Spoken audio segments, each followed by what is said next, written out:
Imagine surviving a heart attack and discovering that one of the most powerful forces helping your heart recover isn't just medicine or surgery, but your own brain. That may sound like science fiction, but groundbreaking research is revealing that the brain and heart are in constant conversation, especially in moments of crisis. This hidden dialogue could completely change how we treat heart disease in the future. Before we dive deeper into this fascinating discovery, take a second to support our channel by liking this video and subscribing.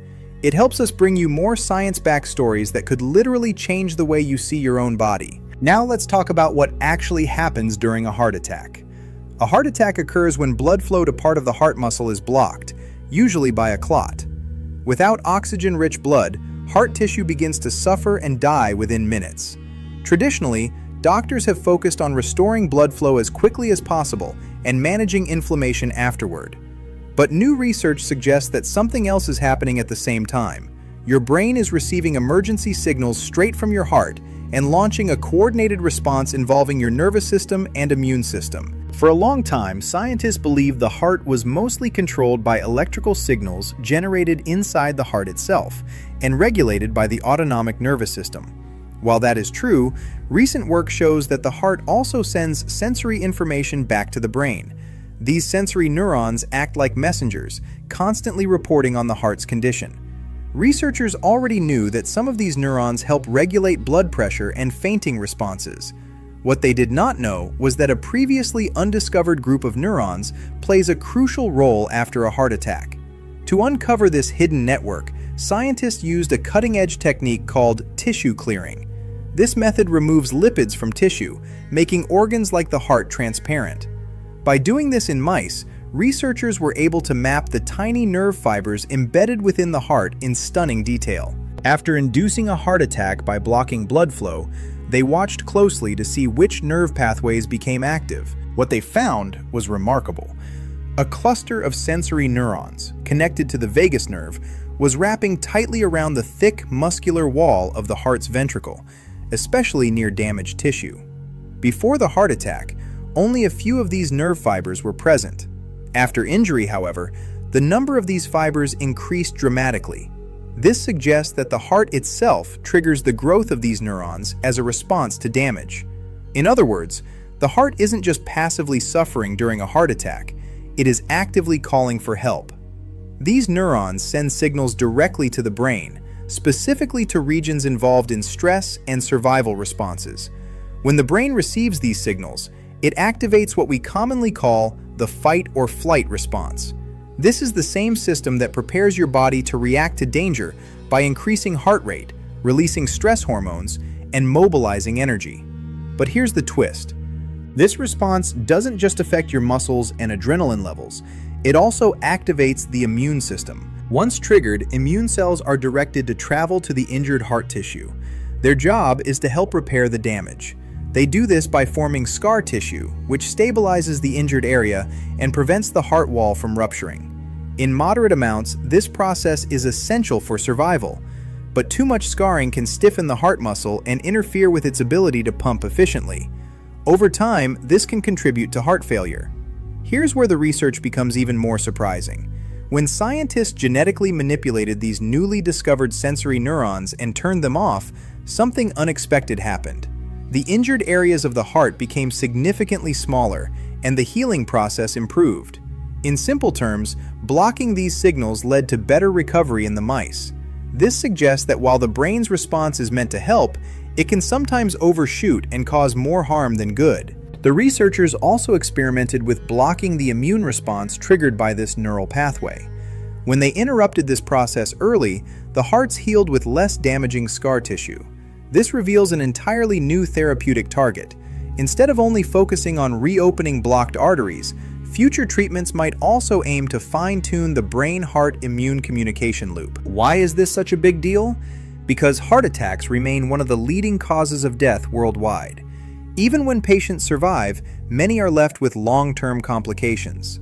Current treatments are effective, but they are not perfect. Surgery and medication focus mainly on restoring blood flow and managing symptoms. This new discovery opens the door to therapies that address the root biological conversation happening inside the body during recovery. Interestingly, Doctors may already be influencing this pathway without fully realizing it. Beta blockers, which are commonly prescribed after heart attacks, reduce the effects of stress hormones on the heart.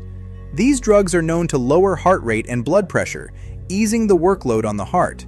But now, scientists believe beta blockers might also be affecting this newly identified feedback loop between the nervous system and immune system. In other words, part of their benefit may come from calming the brain's overactive response to heart injury. Experts who were not involved in the study say this research is especially exciting because of the level of detail scientists can now achieve.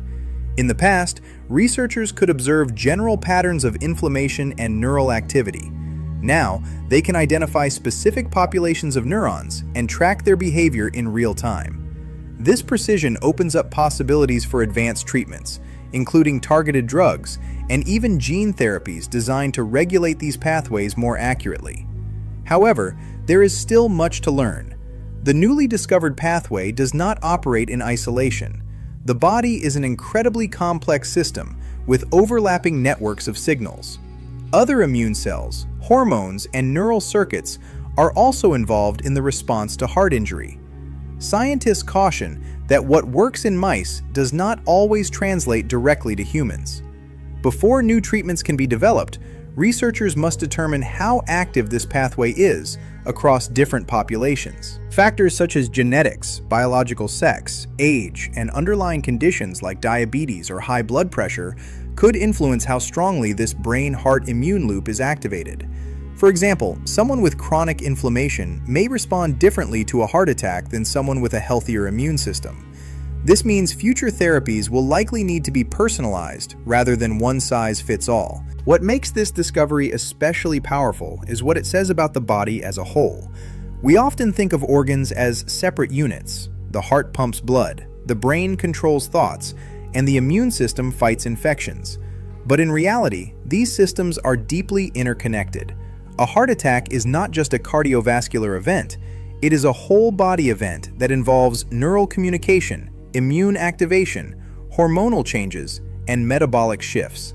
This new understanding could also influence how we think about prevention. If stress-related brain activity can worsen recovery after a heart attack, then managing chronic stress might be more important than we previously thought.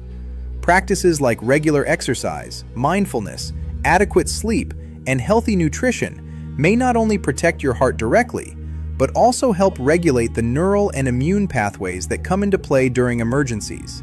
It also raises fascinating questions about emotional health. The brain regions involved in stress responses are closely tied to emotional processing. Could anxiety, depression, or chronic psychological stress affect how the body heals after a heart attack? While researchers are still exploring this area, early evidence suggests that mental health and cardiovascular recovery are more connected than we once believed. Looking ahead, scientists envision a future where doctors could measure neural and immune signals in real time during a heart attack. Imagine arriving at the hospital and receiving not only a scan of your arteries, but also a profile of your brain-heart communication activity.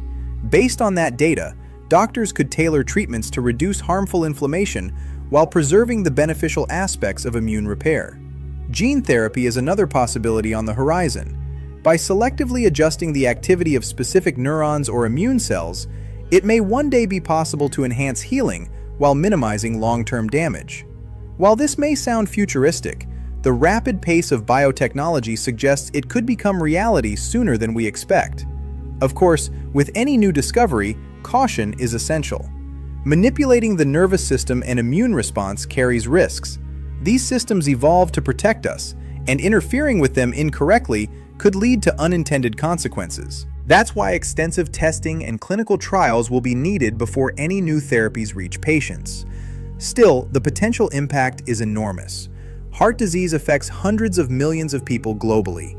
Even small improvements in recovery outcomes could save countless lives and reduce the burden on healthcare systems.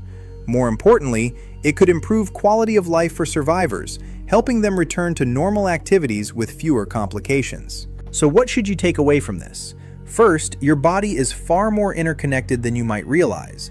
Your brain is not just thinking and feeling, it is actively monitoring and responding to what happens inside your organs. Second, recovery from a heart attack is not just about fixing blocked arteries. It is about managing a complex network of biological signals that determine how well the heart heals.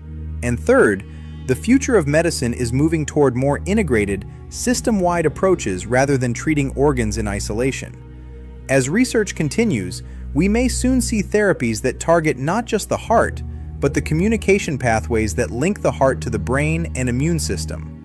This could mark a major shift in cardiovascular medicine, one that focuses on balance and coordination rather than just mechanical repair. If you found this topic fascinating, remember to like this video and subscribe to our channel for more science-driven insights into how your body really works. Share this video with someone who might benefit from understanding how deeply connected the brain and heart truly are. Until next time, stay curious, stay informed, and take care of your heart, both physically and mentally.